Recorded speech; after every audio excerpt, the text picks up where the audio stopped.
Now, Trump is a special case, okay? He is a sociopath who I believe actually lacks the ability to actually appreciate human suffering and loss at a very deep level. Just actually can't do it. And because he treated the disease like a public relations issue, that did set the tone for the rest of the party. It wasn't just Trump. Here's a great example. Texas Senator Ted Cruz echoing the exact same cynicism exactly 1 year ago today.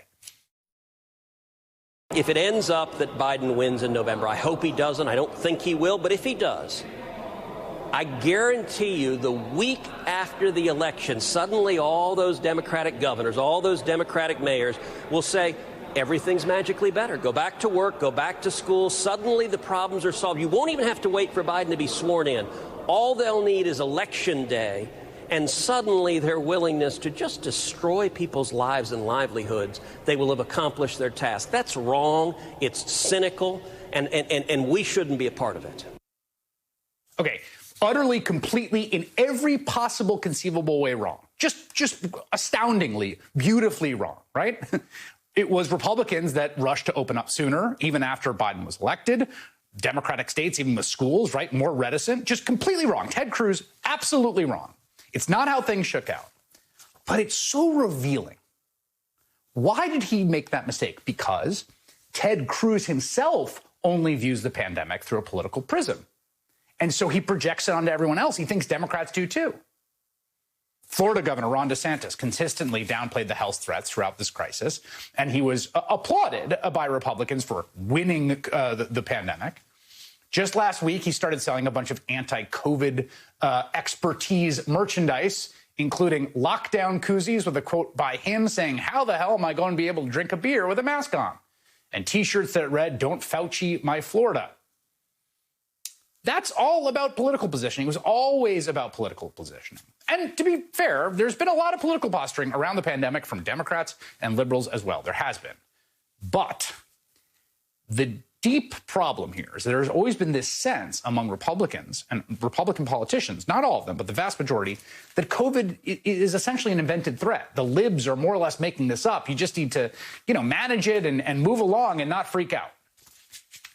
Now, I do think there's a complex relationship between who's leading the pushback to, say, COVID measures, particularly vaccines, and who's following. But because of most of that, if you gave most Republican politicians truth serum, I think they would tell you that once the vaccines were available, the goal for Republicans was essentially to have their cake and eat it too. Meaning, let the Biden administration, which I think Republicans secretly know is certainly far more competent than the Trump administration, generally wants to solve the problem, let the Biden administration handle the crisis. Let them administer the vaccine across the country, but don't lift a finger to aid them. Take your pot shots where you can.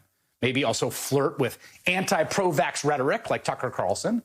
And that way, you can have your cake and eat it too, right? You get your state vaccinated, you open up businesses, not submerge your hospitals, while also wiping your hands of the whole thing and maintaining a good standing with the base that is radicalized against public health measures in general. Okay? Now, we saw this. States from Tennessee to Missouri to even Florida, Ron DeSantis issued an executive order about COVID mandates, right?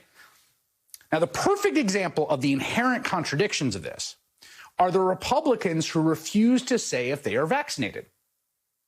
Tucker Carlson, for example, is using the same line to multiple reporters, comparing sharing his vaccination status to sharing his favorite sex positions. He's used that line multiple times. It's the kind of line that would maybe be clever from a 12-year-old.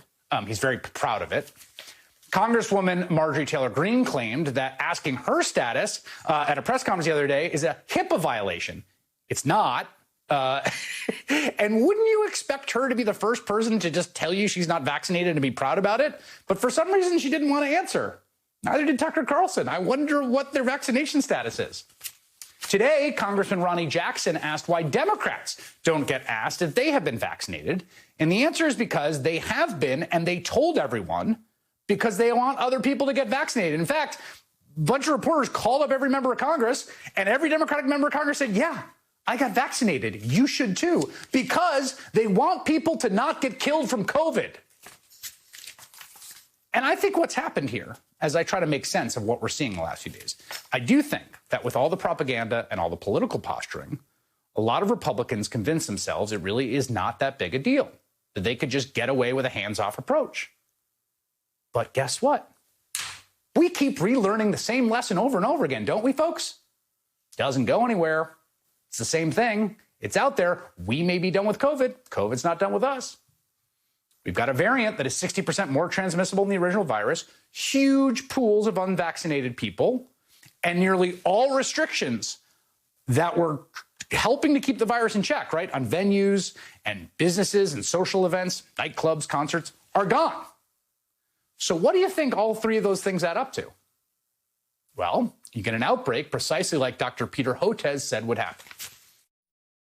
Remember, at this time last year, we were looking pretty good, and then we had that enormous acceleration after the July 4th holiday. July, August, September was terrible in this part of the country, and we have to assume that Mother Nature is telling us that that same thing's going to happen again.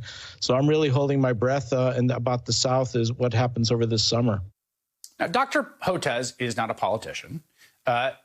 Just because he's an expert doesn't mean he's infallible, certainly, but he doesn't have a dog in the fight from a political standpoint. I mean, that's his best assessment. And here's Florida Governor Ron DeSantis on Fox News with Laura Ingraham laughing at him, talking about how liberals are just addicted to scaremongering. And here's where Florida cases are now. This is what the graph looks like. Look at that spike at the end.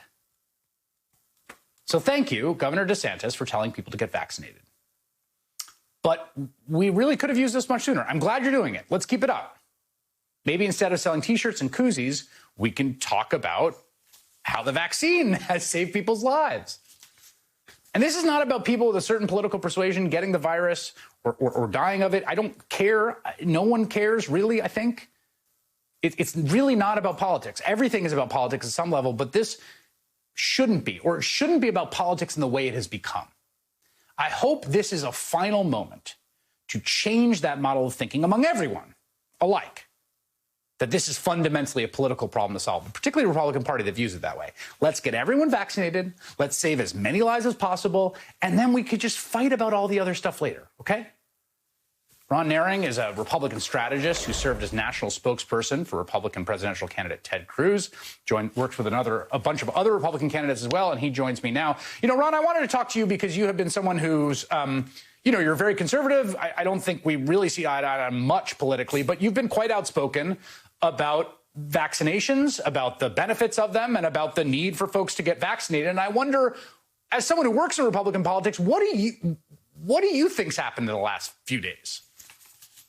Well, I think clearly something has happened back in Washington, but I don't work in Washington. I live here in California, where the Republicans who I work with every day on our recall campaign to replace Gray Davis are all vaccinated and have encouraged people to get vaccinated. I got vaccinated on the very first day I possibly could, even though I got it. The only appointment I got was 3 hours away from home. I had to drive 3 hours to get it. I got my Moderna shot. I got the second shot, 2 weeks thereafter, and I feel much better for it. And I think it's incumbent upon opinion leaders of all backgrounds to encourage people who are able to get the vaccine to do so that we can put this pandemic away. Because if we fail to do so and this becomes endemic, we're going to be dealing with this, and our children are going to be dealing with this forever. And we have an opportunity to get rid of this disease now. But the only way to do that is by getting 80, 90% of Americans vaccinated. And that means people from all different backgrounds who have influence should be encouraging people who follow them, opinion leaders, to do so and share their story. If they've been vaccinated, what happened? Well, I had a little bit of soreness on my arm and so on. The risk of COVID is so much greater than any kind of risk from the vaccine. Yeah, I think you mentioned, by the way, the recall of Gray Davis, which was the last recall. It's Gavin Newsom, but I understand why you would say Gray Davis because Republicans did succeed that time around. We'll see what happens we did. This time.